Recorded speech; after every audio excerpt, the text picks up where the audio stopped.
네, 안녕하십니까. 오늘 마이데이터가 금리를 어떻게 낮춰주는지를 알다를 이야기할 저는 티밍크의 김형석이라고 합니다. 언제나 낙관적인 미래관과 그리고 맷집 하나로 신사업을 계속 진행해 왔고 지금 티밍크 주식회사의 대표를 맡고 있습니다. 오늘은 저희 알다 서비스를 기본으로 해서 마이데이터가 어떻게 고객들의 금리를 낮추는 데 도움을 주는지에 대한 이야기를 해보려고 합니다.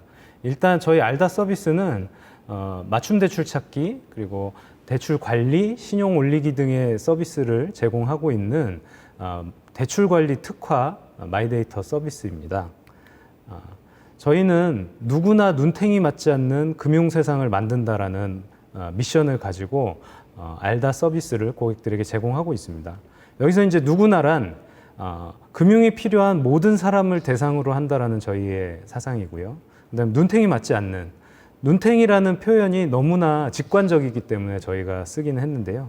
금융을 이용함에 있어서 정보가 부족하거나 또는 접속이 어려운 분들이 차별받지 않고 좋은 금융 서비스를 이용할 수 있게 만든다라는 것이 이제 저희의 목표라고 보시면 될 것 같습니다. 저희는 올해 1월에 1차 마이데이터 사업자로 선정이 되었습니다. 여러 금융회사와 그다음에 빅테크들과 함께 나란히 핀테크 스타트업으로 허가를 받게 되었습니다. 그러면 저희는 왜 마이데이터 서비스를 허가를 받아서 고객들과 어떠한 효익을 제공할지에 대해서 말씀을 드리겠습니다. 그 전에 금융시장의 변화에 대해서 우리가 알아볼 건데요. 기존의 금융시장은 금융회사들을 중심으로 된 수직 계열화의 시장이었죠. 금융회사가 상품을 제조하고 유통시키고 고객 접점 채널을 운영하면서 은행에 가서 대출을 빌리고 또는 저축을 하는 그런 서비스를 했었습니다. 근데 앞으로의 금융시장은 좀 전에 강의에서도 들으셨겠지만 금융회사가 상품을 개발하는 데 집중을 하고 플랫폼을 통해서 여러 고객들이 자신에게 맞는 상품을 비교할 수 있는 시대로 접어들고, 즉 금융상품의 유통이 기존의 금융회사가 유통하는 것이 아니라 커머스처럼 여러 가지 다양한 사업자들이 특화된 상품을 고객들에게 전달해주는 시장으로 빠르게 변하고 있다고 볼 수 있습니다. 근데 여기서 저희는 조금 더 스콥을 줄여보겠습니다. 대출 시장으로 들어갈 건데요. 대출을 받으려 할 때 대출이라는 것은 상당히 부담스러운 금융 서비스입니다. 하지만 대부분의 사람들이 대출 없이 살고 있지 않고요. 우리 생활에 아주 밀접한 서비스이기 때문에 이 대출을 어떻게 잘 받고 어떻게 잘 갚아가는지가 상당히 중요한 요소입니다. 근데 대출을 받게 될 때 보면 저희가 우유 하나를 살 때도 200원, 300원 할인받으려고 마트에 가서 또는 온라인 쇼핑몰에서 많은 것들을 검색하고 비교를 하게 됩니다. 10,000원짜리 상품을 살 때도 1,000원 할인을 받기 위해서 우리는 많은 시간을 소비하게 되죠. 하지만 5천만 원, 1억의 대출을 받을 때는 그저 추천하는 상품을 선택하기도 합니다. 이런 것들이 저희는 문제라고 인식을 했고요. 그 다음에 나는 정말로 열심히 살고 저축도 열심히 했는데 금리와 한도가 남들보다 좋지 않다는 것을 알았을 때 상당히 실망하게 됩니다. 그리고 급한 돈을 필요해서 대출을 받았는데 신용이 떨어져서 다음에 또 대출을 받을 때 대출을 받지 못하거나 아니면 상당히 높은 금리를 받아야 되는 이런 문제점들에 봉착하게 됩니다. 그래서 저희 알다 서비스를 이용하는 고객들을 분석을 해봤을 때 크게 한 5가지 정도의 더 구체적인 문제점들을 정의를 해봤습니다. 일단 저희가 타겟하고 있는 중저신용자들, 직장 생활을 하고 있지 않으시거나 자영업을 하시거나 프리랜서를 하시는 고객들은 대체적으로, 물론 모든 고객들이 그렇다는 건 아닙니다만 현금 흐름을 제대로 파악하지 못하는 경우가 많았습니다. 그리고 자기가 대출이 있는데 얼마를 언제 갚아야 되는지를 명확하게 모르는 경우가 많습니다. 이거는 중저신용자뿐만 아니라 대부분의 금융 서비스를 이용하는 고객들이 마찬가지로 겪고 있는 불편이라고 생각합니다. 그리고 평균 3에서 5.6개 정도의 대출을 중복을 받고 계시고요. 그리고 금리보다는 한도가 더 중요하고 이자보다는 소비가 중요하신 고객들이 좀 많았습니다. 근데 이분들이 성실하지 않거나 아니면 또는 잘 모르셔서가 아니라 시간이 부족하고 이 정보를 접할 채널들이 부족하기 때문에 정보 비대칭에서 오는 문제점들이라고 저희는 정의를 했었습니다. 그래서 이러한 대출에 생기는 여러 가지 문제점들을 저희 알다는 해결하고자 해서 알다 서비스를 하고 있고요. 여기서 마이데이터를 이용하면 고객들이 보다 편리하게 이러한 대출에 생기는 문제점들을 해결할 수 있을 거라고 생각했기 때문에 저희는 라이센스를 받게 되었습니다. 자, 그러면 가장 중요한 것은 이자를 줄이고 한도를 늘려서 내가 최대한 현금을 확보하고 생활하는 데 불편함이 없이 하겠다는 것이 대출의 목적이지 않습니까? 여기서 세 가지가 중요하다고 생각했습니다. 첫 번째는 내가 가지고 있는 대출을 아는 것이 중요합니다. 내가 가지고 있는 대출, 그리고 대출이라는 금융 상품에 대한 정확한 이해를 통해서 이자와 한도를 줄이고 더 나은 금융 생활을 할 수 있을 거라고 판단을 했습니다.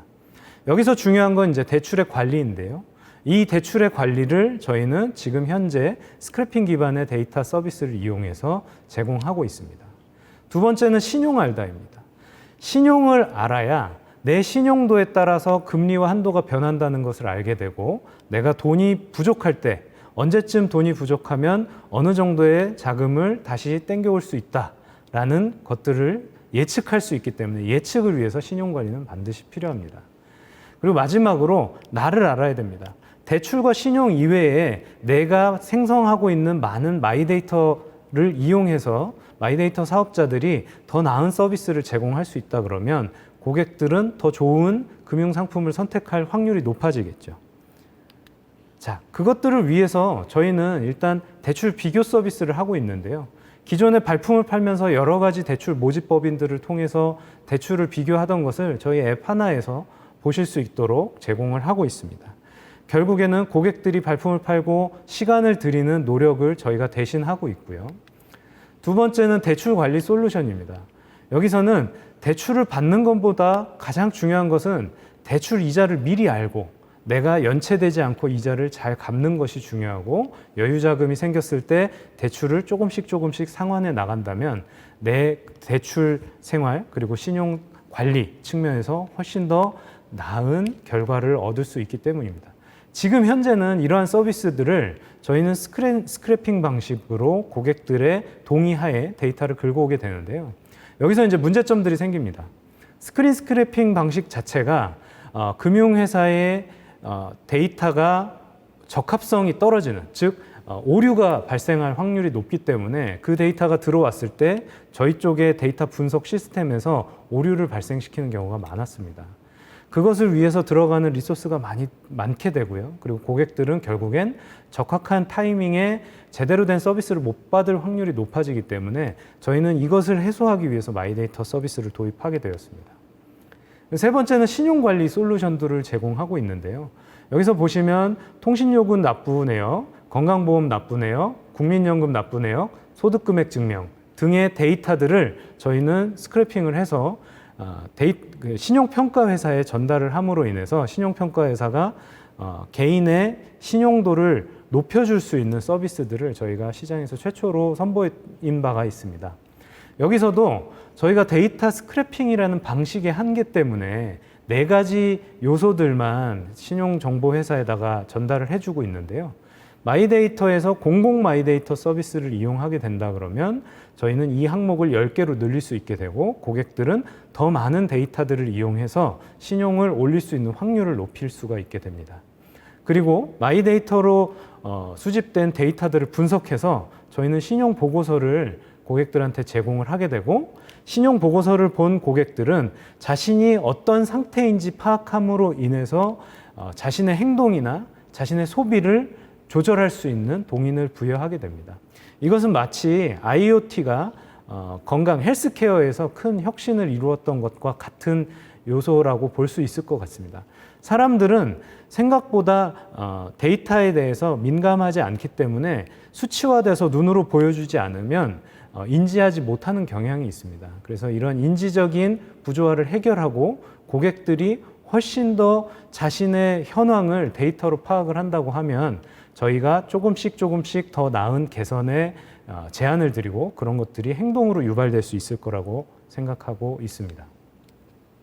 다음은 대출 관리 솔루션입니다. 저희가 금리 인하 요구권에 대한 진단, 평가들을 해드리고 있습니다.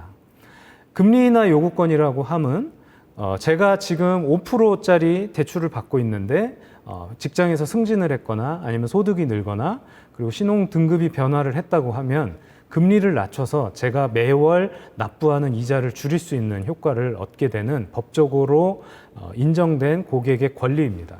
근데 대다수의 고객들은 이것들을 어떻게 실행하는지 잘 모르십니다. 그래서 저희는 마이데이터를 이용해서 증명할 수 있는 서류들을 API로 받아서 그것들을 금융회사에 전달하고 금리 인하를 고객들이 원클릭으로 해결할 수 있도록 저희가 제공을 준비를 하고 있습니다. 그리고 오늘 사실은 주제의 가장 핵심적인 내용은 알다 리빙 스코어입니다. 리빙 스코어라고 하면 여러분들이 대출을 받을 때 금리와 한도를 결정하는 방식은 신용평가 정보와 그 다음에 각 금융회사의 CSS, 즉 신용평가 모델링을 통해서 이루어지게 되는데요. 우리 국민의 28% 정도가 심파일러라고 합니다. 즉 신용정보 부족자인데요. 이런 분들은 예를 들면 사회초년생이라든지 아니면 일당을 받아서 근로를 하시는 근로자들에 해당이 됩니다. 이런 분들은 대출이 없는 확률이 있고 그 다음에 연체 이력이나 이런 신용을 평가할 수 있는 항목들의 데이터가 부족하기 때문에 그래서 이러한 신용평가 모델을 기반으로 한 기존의 저희의 기존 금융회사들의 신용평가 모델은 아까 말씀드린 28%의 국민들을 제대로 평가할 수 없게 되어 있습니다.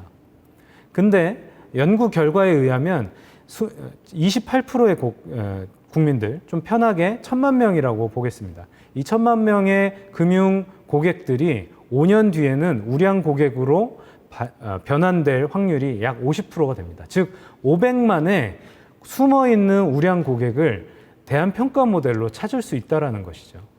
여기서는 지금 저희는 계좌 기반 특성 항목 그리고 카드 소비 기반의 특성 항목의 데이터들을 추출해서 고객들의 신용 평가를 하고 있는데요. 이것을 마이데이터를 통해서 좀 더 정확하고 되게 다양한 데이터들을 수집한다고 하면 더 많은 평가 변수들을 뽑아낼 수 있게 됩니다. 즉 예적금 데이터, 카드 데이터, 대출 데이터, 신용 데이터, 소비 데이터 이런 것들을 지금 저희는 대안평가 모델로 이용해서 1,000만 명의 고객들 중에 숨어있는 500만의 우량 고객을 찾아내고 있는데요. 이것들이 마이데이터를 이용한다고 하면 더 많은 카테고리의 데이터와 더 많은 패턴의 데이터들이 쌓이게 됩니다. 그래서 저희는 그 데이터를 가지고 여러 가지 상관관계를 분석하고 리빙 스코어라는 엔진을 더욱 강화할 예정이고요. 마이데이터를 통해서 고객이 동의하에 저희한테 데이터를 보내주시면 그 데이터를 리빙 스코어 엔진을 통해서 평가를 하게 되고 대출을 비교할 때 저희가 금융회사에 그 데이터들을 참조해서 이 지금 대출을 신청한 고객들이 좀 더 나은 금리나 한도를 받으실 수 있게 도움을 드리게 됩니다. 그렇게 되면 대출을 실행하실 때 기존의 은행이나 뱅킹 앱에서 받는 대출보다 조금 더 나은 조건의 상품들을 선택을 하실 수 있게 되고요.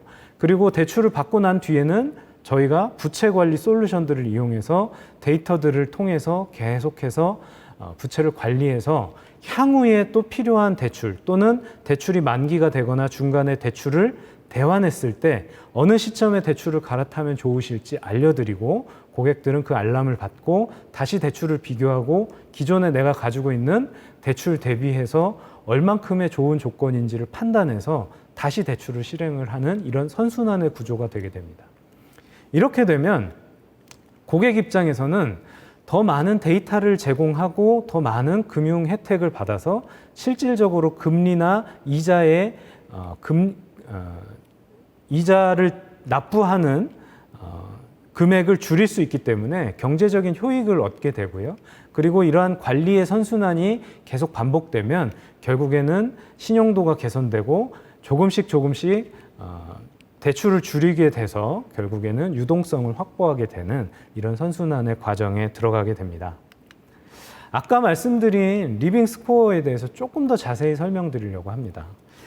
이 신용평가 회사에서 신용평가를 하는 것은 기존에 여러분들이 쓰고 있는 여러 가지 금융 데이터들을 데이터 집중기관을 통해서 받아서 평가를 하게 됩니다. 하지만 이제 마이데이터가 들어오게 되면 지금 마이데이터에서는 여러 핀테크 회사들이 다양한 기술과 분석 기법을 통해서 이용금액, 카테고리, 그리고 요일별 사용, 시간대별 사용, 그리고 이러한 데이터들을 결합시켜서 파생 정보를 이용해서 평가할 수 있게 됩니다. 여기서 가장 중요한 것은 이 파생 정보입니다. 고객이 어느 시점에 얼마를 썼고 그것을 왜 썼는지를 파악할 수 있는 확률이 높아지기 때문에 이 파생 정보를 이용하게 되면 고객들은 훨씬 더 정확한 분석을 할 수 있게 되고, 그리고 금융회사에서는 이런 것들을 이용해서 더 정확한 리스크 관리를 할 수 있게 되죠.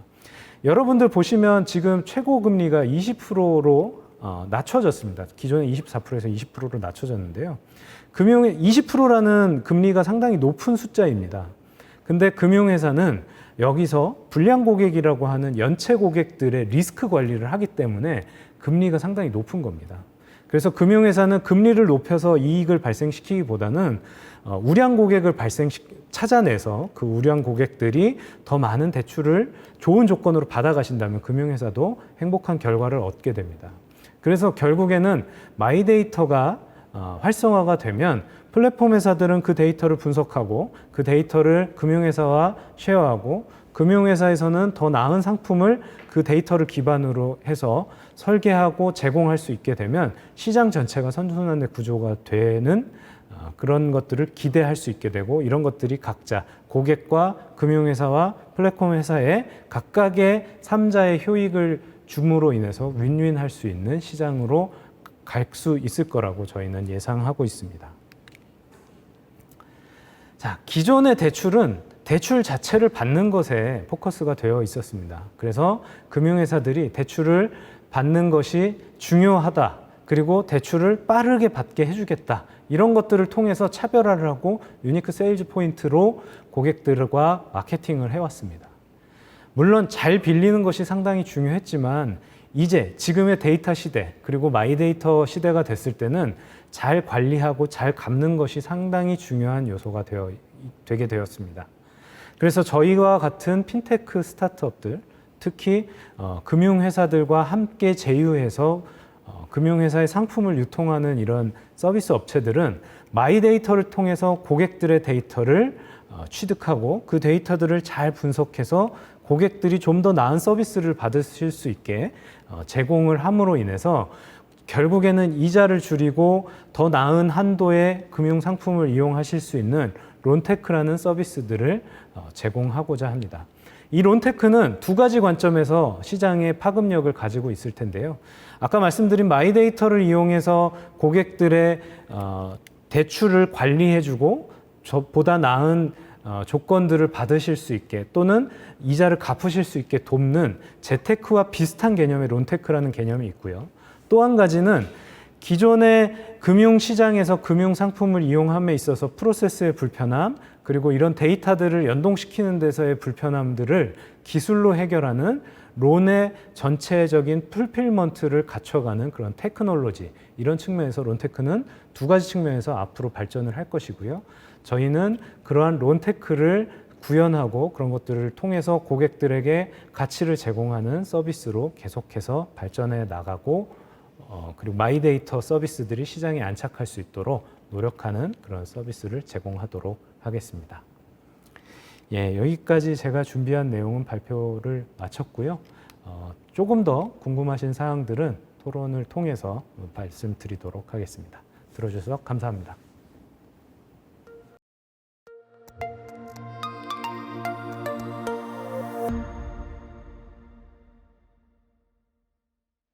네, 대표님 잘 들었습니다. 네. 자, 이렇게 해서 저희가 핀테크에 대한 개괄적인 내용하고 지금 이제 알다 서비스를 통해서 마이데이터에 대한 내용들 이 부분을 이야기 드렸습니다. 지금 시청해주시는 분들께서 질문 남겨주셨던 내용들이 있어서 이거에 대해서 답변도 좀 드리면서 저도 좀 궁금했던 것도 있으니까 저희가 좀 대화하는 시간을 좀 가지도록 하겠습니다. 지금 카카오톡을 통해서도 질문 주시는 분들 계시고 이벤트스 페이지를 통해서 주시는 분들도 계시는데 이왕이면 지금 이벤트스 들어와 계시는 분들은 이벤트스 쪽으로 주시면 조금 더 좋을 것 같습니다. 우선은 저희가 질문 나온 거 보니까 이거 마이데이터 활용이 어떤 식인지 궁금했는데 발표 때문에 알게 되셨다는 분이 계시네요. 저도 좀 잘 들었습니다. 자, 그거에 이어서 저도 좀 질문이 한 가지 있는데 중간에 론테크라고 하셨던 점이 좀 인상적이었었거든요. 예. 요즘 보면은 프로테크도 있고 핀테크도 있고 굉장히 다양한 테크가 있는데 제가 론테크는 잘 못 들어봤던 것 같아갖고 혹시 이거는 알다 해서 정하신 건가요? 아니면 딴 데 또 사례가 있던 건가요? 일단은 해외에서 썼던 사례들은 있는데 네네. 저희가 쓰고 있는 개념하고는 좀 다른 예전에 이제 대출을 평가하는 그런 네. 기술을 미국에서는 론테크라고 했었는데 지금은 시장에서는 별로 쓰고 있지는 않습니다. 근데 이제 저희가 원래는 자산 관리 서비스로 시작을 했는데 네네. 대출 쪽에 약간 피벗을 하면서 어떻게 이것을 직관적으로 기술을 알릴 수 있을까라고 했을 때 기본적으로 대출이라는 용어하고 테크라는 용어를 합쳐서 그냥 론테크라고 불렀고요. 근데 이제 론테크는 아까 설명드린 것처럼 두 가지 개념으로 저희는 정의를 했습니다. 첫 번째는 이자나 대출을 관리하는 측면에서 네. 재테크와 같은 개념의 개인의 입장에서 론테크. 그리고 이제 스타트업의 기술적인 측면에서 론을 발생시키는 여러 가지 프로세스의 혁신. 이런 것들을 저희는 론테크라고 갖고 저희는 이 두 가지를 추구하고 있습니다. 론테크 쪽에서는 이제 용어도 지금 앞서가시는 제일 앞에 있는 기업으로 좀 봐야겠네요. 예, 그렇게 볼 수 있을 것 같아요. 자산관리 쪽으로 스타트를 하셨다가 이쪽으로 바꾸신 이유는 이쪽에 더 승산이 있고 이쪽이 가장 핵심이라고 보셨던 건가요, 그러면? 일단은 기본적으로 저희는 규모가 작기 때문에 네. 자산관리라는 서비스를 전체를 운영하기에는 조금 경쟁이 너무 치열할 거라고 생각을 했고요. 왜냐하면 마이데이터 서비스가 초기에는 이제 핀테크들만 진입을 네. 할 수 있을 거라고 생각을 했는데 금융회사들과 경쟁하는 구도가 돼버렸습니다. 그렇게 되면 사실은 금융회사가 전체적인 자산에 대한 관리를 저희보다 노하우도 많고 훨씬 더 좋은 인력들도 많기 때문에 저희가 그것을 경쟁의 구도로 가서는 승산이 없다라고 판단을 했고요. 그러면 저희가 제일 잘할 수 있는 거, 저희는 이제 신용관리하는 자산관리 앱으로 시작을 했기 때문에 신용과 가장 밀접한 대출 쪽에 저희 역량이 있다라고 판단을 했고 대출 시장을 좀 더 타겟팅하고 대출 시장의 변화를 이끌어 갈 수 있을 거라고 판단했기 때문에 대출 쪽에 좀 집중했습니다. 그렇군요. 중간에 질문이 하나 나왔었던 게 뭐였었냐면은 이런 질문이 하나 나왔었어요. 핀테크 스타트업 업체가 대기업을 이길 수 있는 전략이 궁금합니다라고 하셨는데 사실 지금 이길 수 있는 전략은 좀 아닌 것 같고 이제 어떤 것들을 주목하는지를 또 설명해 주셨던 것 같습니다. 네. 아까 그 답변으로 하면 될까요? 조금 더 해주실 만한 이야기 있으실까요? 일단은 대기업들과의 경쟁의 구도로 가서는 이거는 어렵다라고 보고요. 저희는 좀 더 집중하고 목적성 앱으로 가야 된다라고 생각을 하고 있습니다. 예를 들면 대기업에서 대출을 비교한다. 똑같은 기능을 제공하더라도 UX적으로 봤을 때 네 단계, 5단계 정도를 찾아가야 되거든요. 근데 이제 저희는 그런 원앱 전략은 아니기 때문에 저희는 대출 고객이 오셔서 그냥 바로 누르면 바로 비교할 수 있게 들어가는 그런 이제 단순함으로 승부를 해야 된다라고 생각을 하고 거기에 특화된 마이데이터 서비스들만 제공을 하겠다라는 게 이제 저희의 관점입니다. 왜냐하면 사람들이 가계부 서비스들 많이 나왔었지만 그렇죠. 처음에는 좀 쓰다가 흐지부지 되거든요. 왜 그러냐면 별로 관심이 없습니다. 내가 1,000원짜리를 몇 번 더 썼는지는 관심 없고 결국에는 전체적인 흐름을 인식하는 것이 중요하기 때문에 저희는 그런 디테일보다는 직관적인 UX로 고객들의 목적을 달성시켜 주는데 포커스를 하자. 이렇게 방향을 잡고 경쟁을 이어가려고 합니다. 그러니까 스타트업들 계시는 분들께서도 아마 궁금하셔서 이런 질문을 하셨을 것 같은데 거의 비슷한 것 같습니다. 제가 초반에 토스 이야기를 잠깐 드렸던 것도 하나로 시작했었거든요. 제일 잘할 수 있는 거 하나를 시작하고 업계에서 알려지고 난 다음에 하나가 제대로 돼 있으면 그 다음부터는 조금 넓혀도 되는데 처음부터 이것저것 손대다 보면은 대기업이 쉽게 뛰어들 수 있는 영역에서는 경쟁이 안 되거든요. 그런 이야기를 좀 해주셨던 것 같습니다. 네, 그렇습니다. 다음 이야기를 좀 보도록 할게요. 중간에 핀테크와 테크핀의 차이 궁금하셨던 분 계셨는데 이거는 제가 초반에 이야기 드렸으니까 될 것 같고요. 자, 이 이야기는 제가 좀 답변을 드려야 될 것 같습니다. 핀테크에도 메타버스를 적용할 수 있을까요? 라는 질문이 나왔는데 있죠, 물론. 요즘에 금융권이 제일 관심 있으신 곳 중에 하나가 메타버스 쪽이에요. 왜냐면 메타버스 지난번 편 지금 IT 플러스에 올라와 있으니까 한번 들어보세요. 보시게 되면은 금융이 적용될 수 있는 분야가 송금 결제부터 시작해 투자까지 굉장히 다양한 영역으로 되어져 있습니다. 자산 관리의 영역에서도 NFT라고 하는 이슈들이 나오기 시작하면서 이제는 현실 세계의 자산뿐만 아니라 가상 자산에 대한 것들도 한 곳에서 관리를 해주고 알 수 있게 해주는 필요성이 좀 있어야 돼요. 그 부분 때문에 적용이 되어져 가고 있고 메타버스 적용할 수 있는 부분은 굉장히 많다. 이렇게 좀 이야기 드릴게요. 아무래도 이번에 들으시는 분들이 스타트업들이 좀 많으신 것 같아요. 자, 이런 질문도 올라왔습니다, 대표님. 그러니까 중간중간에 곤란하신 질문은 답변 안 하셔도 됩니다. 핀테크 사업을 할 때 전통 금융사들의 보수적인 시각, 그 조직 문화가 사업에 어려움을 줬던 적이 있을까요? 요건 아마 제휴라든지 이런 것들 이슈인 것 같은데 혹시 답변 가능하시면은 일단 저희도 초기에 네. 저희도 지금 제휴된 금융회사가 약 40개 정도 되는데요. 초기에는 사실은 좀 만나는 것 자체가 좀 어려웠던 것 같고요. 그리고 저희가 아예 시작할 때는 이름도 없으니까 잘 만나주시지 않으셨는데 다행인 거는 뭐 토스라든지 이런 성공 사례가 있었기 때문에 이런 핀테크 그리고 플랫폼 회사들이 향후에 성장을 했을 때 같이 협업할 수 있는 것들이 많을 것이다라는 그런 이제 시각을 가진 담당자분들이 많이 도움을 주셨습니다. 그래서 뭐 업권에 많은 분들을 소개해 주시기도 하셨고 그런 도움을 많이 받아서 지금까지 왔고요. 근데 그럼에도 불구하고 아직까지도 좀 큰 금융회사들 같은 경우는 조금 보수적이신 건 맞아요. 근데 최근에는 조금 많이 달라지고 있다라는 게 좀 체감될 정도로 좀 공격적으로 좀 제휴에 대한 이야기들이 나오고 있습니다. 체감될 정도라고 하는 건 만나자고 하면 쉽게 만나주시고 그렇죠. 생각하면 될까요? 예. 뭐 예전에는 뭐 대리님들 뵙다가 지금은 뭐 팀장님들 만나고 가끔은 임원들도 만나고 뭐 이렇게 됩니다. 대기업 만나서 얘기하실 때는 그런 것도 좀 있지 않으세요? 왜냐면 스타트업이시고 이제 생각하는 아이디어나 추구하고 싶은 게 많으신데 괜히 대기업이랑 얘기했었다가 아이디어를 뺏기면 어떡하나 이런 고민도 있으셨을 것 같은데. 뭐 일단은 그런 부분에서 저희 스스로도 필터링을 해야 되지만 근데 아이디어만 가지고 사업은 할 수 없기 때문에 저희는 되도록이면 같이 공유를 하고 같이 할 수 있는 부분을 좀 찾자. 근데 저희도 그런 확신이 있는 것들은 오픈을 하고 그러지 않고 이제 뭐 비장의 무기라고 사실은 숨겨놔봐야 결국엔 시장에 누군가는 다 생각하고 있고 결국엔 실행의 문제이기 때문에 그걸 빨리 실행할 수 있는 팀이 그런 서비스에 선점을 하는 것 같고요. 그럼 알다의 비장의 무기는 뭡니까? 아까 말씀드렸던 저희 스코어링 모델을 가지고 있다는 건 사실은 저희 규모의 스타트업에서는 상당히 리빙 스코어 얘기했습니다. 예, 맞습니다. 그거는 차별적인 경쟁력이라고 보고 있고요.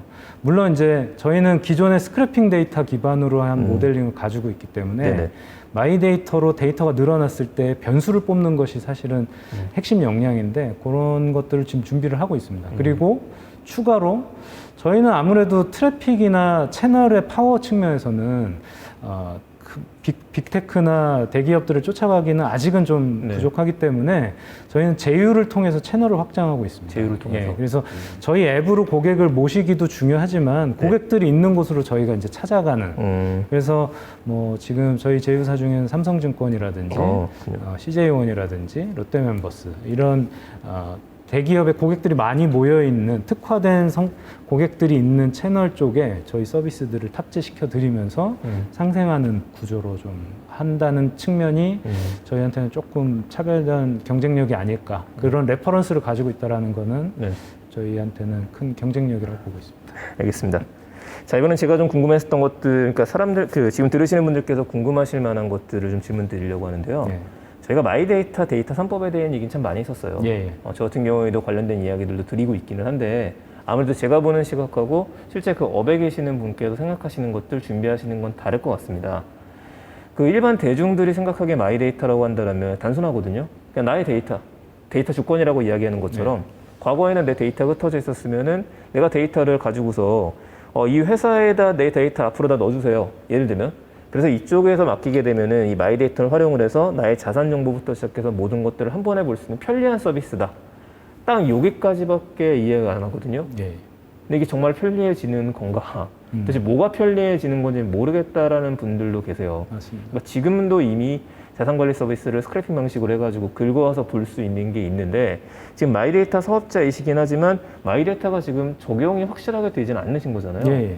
그래서 이게 언제부터 좀 그런 것들을 볼 수 있고 그게 적용이 되기 시작하면은 딱 피부로 느끼기에 아 이게 좋아졌구나. 네. 일반 대중이 알 수 있는 건 뭐가 달라지는 건지 그 두 가지 좀 부탁드릴게요.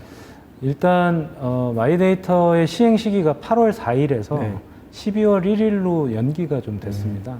뭐 그 이유는 마이데이터 사업자들도 있지만 네네. 마이데이터 사업자들한테 데이터를 제공해야 되는 정보 제공자라고 불리는 데이터 사업자들이 있습니다. 네네. 뭐 예를 들면 피지사 결제 정보라든지 그렇죠. 그다음에 커머스 회사의 네. 커머스 결제 정보 이런 것들을 각각의 그 정보를 제공해 주시는 업체에서 API로 다 개발을 해야 되는데 그 개발의 속도라는 것들이 업체마다 편차가 있다 보니까 그런 것들을 중앙에 집중하는데 좀 시간이 걸린 것 같아서 약간 연기가 된 것 같고요.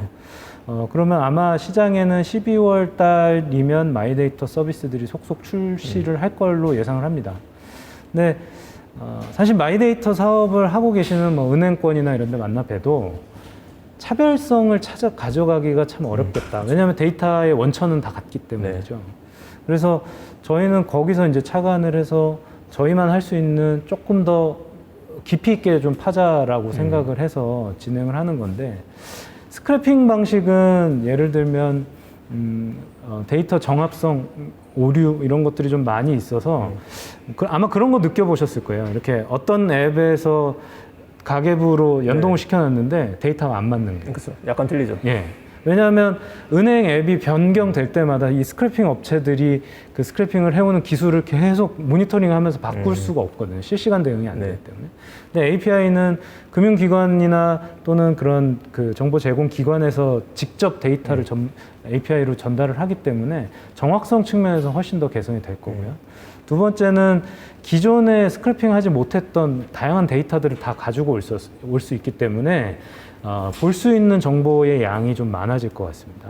그다음에 세 번째는 이제 공공 마이데이터 오늘까지 신청이라고 해서 저희도 이제 신청을 하는데 기존의 은행에 뭐 대출을 받거나 계좌 개설을 할 때 제출해야 되는 서류들을 이제는 마이데이터 사업자를 통해서 정보 주체들이 동의하에 이 데이터를 긁어와서 증명을 해서 바로 논스톱으로 그런 서비스를 이용할 수 있게 되는 거죠. 그런 측면에서는 편익은 상당히 증대될 것이고요. 근데 초기에는 아마 그 정도 수준의 변화가 있을 것이고 아마 내년 하반기 정도가 되면 이 금융 중개 유통의 시장이 활성화가 되면서 마이데이터 특화된 상품들이 개발되지 않을까 좀 예상이 됩니다. 그러면 그런 것들이 각 플랫폼별로 특색 있는 금융 상품들을 딜리버리 하게 되고 고객들은 자기한테 맞는 상품들을 선택할 수 있는 확률이 높아지게 되겠죠. 예, 잘 들었습니다. 마이데이터에 대한 이슈들이 앞으로 계속 나올 것 같은데 궁금하신 것들은 더 많아질 것 같아요. 마이데이터 사업자들이 많아지게 되면 예를 들면 제가 마이데이터 사업자를 선정하는 거 아닙니까? 근데 이 선정하는 게 여러 군데여도 상관없는 거잖아요. 원래는 5개로 한정한다라고 되어 있었는데 지금 그것을 좀 확대하는 형태로 왜냐하면 소비자의 권리를 보호하기 위해서 마이데이터 사업을 하는데 그쵸. 선택권을 통제한다는 것 자체가 이제 논리적인 모순이 있기 때문에 아마 금융관계 당국에서 그런 것들 검토해서 가이드를 최종적으로 내릴 걸로 알고 있습니다. 제가 이야기를 드리는 이유가 경쟁이 치열해질 거고 마이데이터 사업자 같은 경우에는 이제 예를 들어서 동의를 받아가지고 자기 고객으로 만들어야 되는데 이 경쟁이 없으면 말이 안 되고 근데 우리들 입장에서는 좀 헛갈리게 되는 거죠. 그러면 지금 동의하게 되면은 그냥 마이데이터 사업자 지금 하는 은행들이 그냥 마이데이터 아니야? 라고도 할 수 있을 것 같아요. 네.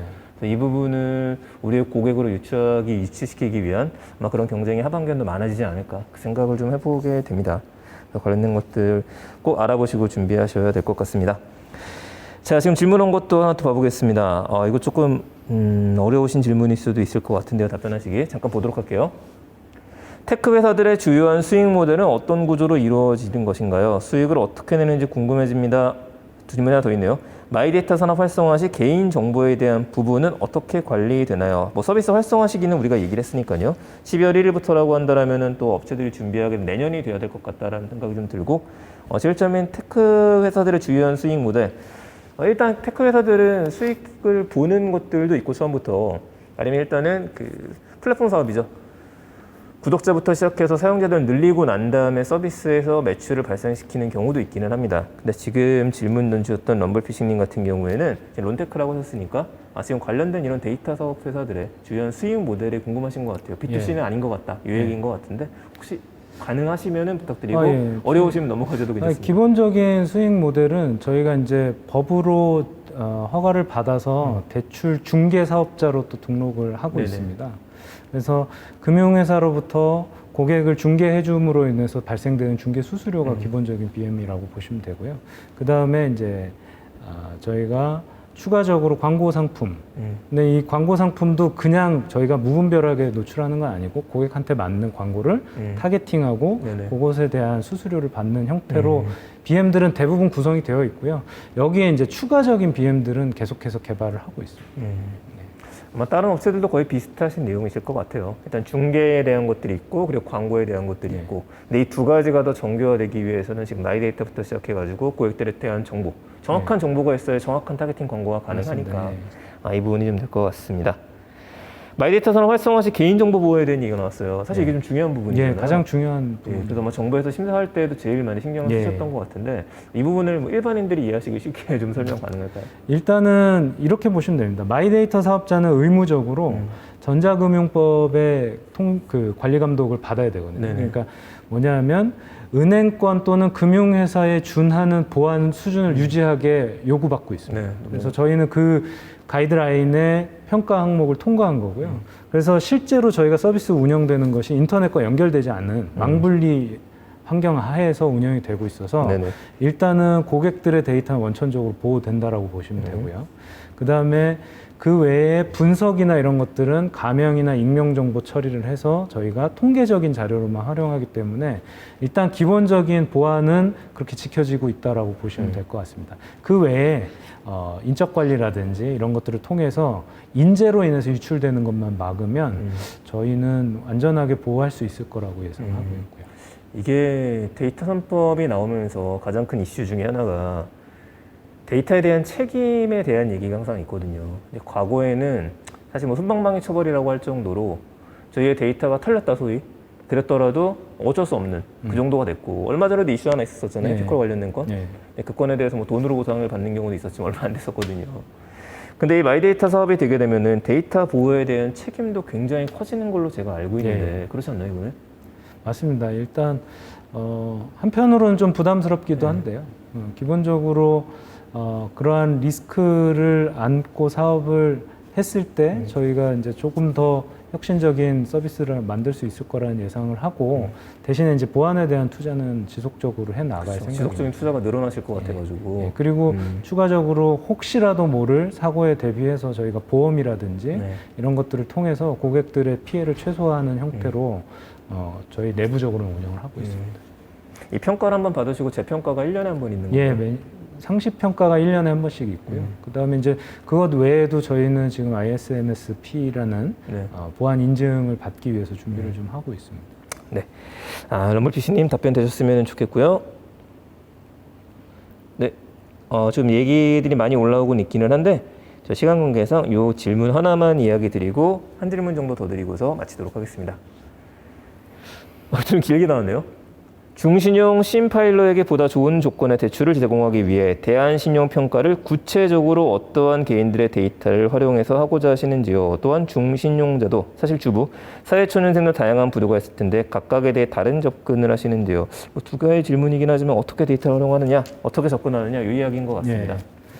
이걸 뭐 사실 구체적으로 지금 다 설명하기는 좀 어렵지만 기본적인 컨셉을 좀 말씀을 드리면 예를 들면 주부신 경우에 주부분들은 이제 생활비를 뭐 받아서 쓰시거나 그렇게 해서 이제 통장 계좌의 모델이 상당히 중요하다고 저는 판단을 했습니다. 그래서 이분한테 정기적으로 생활비가 입금이 되는지 그리고 통장 잔고가 어느 흐름을 보이는지 유지를 어느 정도 하고 있고 이런 그리고 뭐 계좌가 여러 개가 있으니까 그 중에 주력으로 쓰고 있는 계좌에 잔고가 0이나 또는 거의 바닥을 쳤을 때가 몇 번 정도 되는지 이런 뭐 예를 들자면 변수들을 뽑아서 이게 전체적인 나중에 그 대출 이자를 갚는데 어떤 영향을 주는지를 분석을 합니다. 네네. 그래서 그걸 가지고 통계 자료를 이용해서 저희가 모델링을 하고 이것들을 주기적으로 계속 검증을 하면서 네. 데이터를 활용하고 있습니다. 그래서 그 부분이 좀 핵심이네요. 예. 네, 답변되었으면 좋겠고요. 이거 제가 다른 분한테 질문을 받았던 내용이었는데 간단한 겁니다. 뭐냐면 요즘에 언제부턴가 토스부터 시작했던 것 같은데 신용정보 조회하면은 신용점수에 영향이 안 미쳐지게 되잖아요. 예. 예전에 미쳤었단 말이죠. 예. 이게 왜 바뀐 겁니까? 어떻게? 그게 법률상으로 이제 법률상으로. 바뀌어서 네네. 신용 조회를 해도 신용에 영향을 주지 않게끔 그게 이제 법안이 통과가 됐고요. 그 이후로는 고객들이 소비자들이 신용 점수를 조회해서 자기 신용을 관리할 수 있게 하는 그런 제도적인 장치가 마련됐다고 봅니다. 법적인 장치 때문에 예. 지금 이게 가능해지게 된 거군요. 예. 그러니까 특별한 기술적으로 해결하는 게 아니라 예, 그냥 예, 법적으로 맞습니다. 해서. 예. 자, 오늘 신용대출에 대한 얘기, 대출, 론테크에 대한 얘기 들어봤는데요. 마지막으로 지금 신용도를 관리하는데 가장 좋은 방법이 있으면 팁 좀 주실 수 있으세요? 일단은 기본적으로 대출을 많이 받으시면 신용이 떨어지잖아요. 그렇죠. 많이 그리고 떨어지죠. 지금 가지고 계신 대출들은 조금씩 성실하게 갚으시고 그다음에 여러 개의 대출을 가지고 계시다면 이런 것들을 통합해서 한두 군데 대출로 갈아타고 그것들을 자꾸 갚음으로 인해서 신용을 관리하시고 그다음에 보통 대출 많으신 분들이 카드도 많이 쓰시더라고요. 맞아요. 네. 예, 많이 그래서 쓰시죠. 카드 사용도 한 전체 한도보다는 한 70% 언더로 유지할 수 있게 70% 관리 언더로 줄이는 것도. 하시는 게 좀 도움 되지 않을까 네. 보고 있습니다. 그러면서 계속해서 알다 사이트에서 아, 관리 예. 한번 해보시고. 예. 네, 오늘 잘 들었습니다. 마지막으로 지금 시청해주시는 분들한테 하시고 싶은 말씀 있으시면 저희 들어볼게요. 지금 시청하시는 분도 계시는데 예. 저희 나중에 유튜브에 올라가 또 많으신 분들이 네. 있다 보니까 편하게 말씀해 주셔도 좋을 것 같습니다. 일단은 대출이라는 그 상품, 서비스 자체가 고객들한테 되게 부정적인 인식을 주고 있습니다. 근데 우리가 살면서 대출이 없는 사람들이 제 주변에는 거의 없습니다. 결국에는 가장 필요한 서비스지만 가장 꺼려하는 서비스이기도 하고 그래서 이런 것들을 정보 비대칭을 해소하고 수면으로 올려서 저희가 조금 더 분석적으로 바라보고 데이터를 기반으로 이런 대출을 조금 더 활성화시키는 그러니까 대출을 많이 받자는 것이 아니라 대출을 정확하게 알고 나한테 맞는 대출을 받게 되면 지금 뭐 시장에 많이 뿌리는 소위 말하는 그 일수 뭐 이런 찌라시들 있지 않습니까?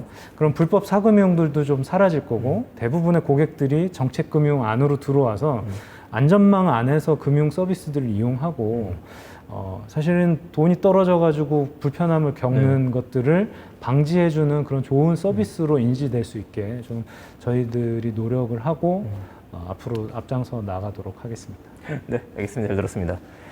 자, 월간 IT 트렌드 이번 달은 핀테크에 대한 이야기였습니다. 핀테크에 대한 전체적인 이야기하고 마이 데이터에 대한 이야기들 그리고 론테크를 선구적으로 이끌어가고 계시는 알다 대표님 모시고 함께 이야기 드렸습니다. 나중에 또 궁금한 점들 있으시면 댓글로 남겨주시고요. 저희는 다음 달에 더 재밌는 이야기들 가지고 찾아뵙겠습니다. 감사합니다. 그럼 다음 달 뵙겠습니다. 고맙습니다. 선물 드리세요. 네.